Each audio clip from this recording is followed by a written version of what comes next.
सदोरी तू छो हेठि वेठी आहीं? छा थियो आहे? अच मथे मूंसां गॾु वेह। रेस तव्हां सां गॾु वेहण मुंहिंजी औकात न आहे। मूंसां गॾु वेहण जी तुंहिंजी औकात छो न आहे? इन जे करे जो मां हिन घर जी नौकराणी रही चुकी आहियां। पर हाणे तूं मुंहिंजी ज़ाल आहीं, मुंहिंजो प्यार आहीं, मुंहिंजी इज़त आहीं। न न ज़ाल न, मता मां तुंहिंजी जवानीअ जी ग़लती आहियां। केरु थो चवे त तूं मुंहिंजी जवानी जी ग़लती आहीं? तुंहिंजी भेण महरू थी चवे त मां सोफ़नि ते बेड ते नथी वेही सघां। मता मुंहिंजे वेहण सां तव्हांजा सोफ़ा तव्हांजा बेड ही सभु ख़राबु थियनि, मेरा थियनि। मां पंहिंजी औकात में थी रहां ऐं मुंहिंजी औकात इहा ई आहे जेका तूं ॾिसींदो तुंहिंजे पेरनि में ज़मीन ते। इहा मुंहिंजी औकात आहे।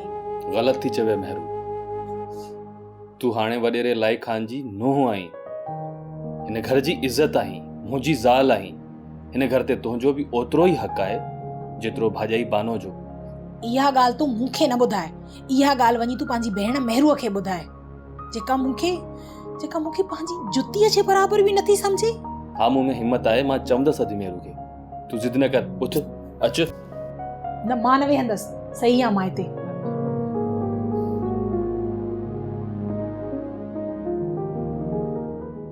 धी मूंखे सदोरी जे चेहरे में पंहिंजी न्याणी जो अक्स नज़र ईंदो आहे, इन करे सदोरी खे मां पंहिंजी धी महसूसु कंदो आहियां।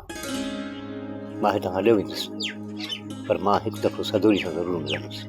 मामा सदोरीअ खे साहुरनि में ॾींहं ई घणा थिया आहिनि। मां वञी सदोरीअ खे वठी त अचां, पर हुनजा साहुरा चवंदा त असां सदोरीअ खे घर ई नथा करण ॾियूं।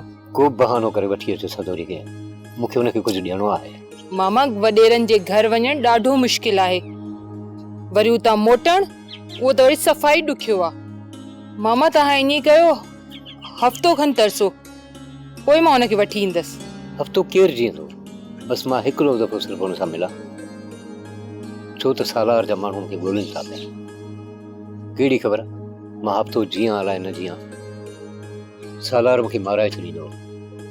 ऐं मुंहिंजो मिसाल बि ईअं आहे जीअं फार्म जो कुकड़ कढी ऐं पिंजरे में बंदि कबो आहे, केॾी महिल बि काठी हेठां कंधो थी सघे थो। मामा तव्हां हरू भरू अहिड़ियूं मायूसी वारियूं ॻाल्हियूं छो था कयो? रब साईं तव्हांखे वॾी हयाती ॾींदो।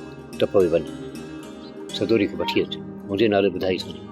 ठीकु आहे, मां सदोरीअ खे तव्हांजो ॿुधायां थी, पर मामा हे थोरा थांव रहियल आहिनि, इहे धोई वठां त पोइ वञी वठी थी अचांसि।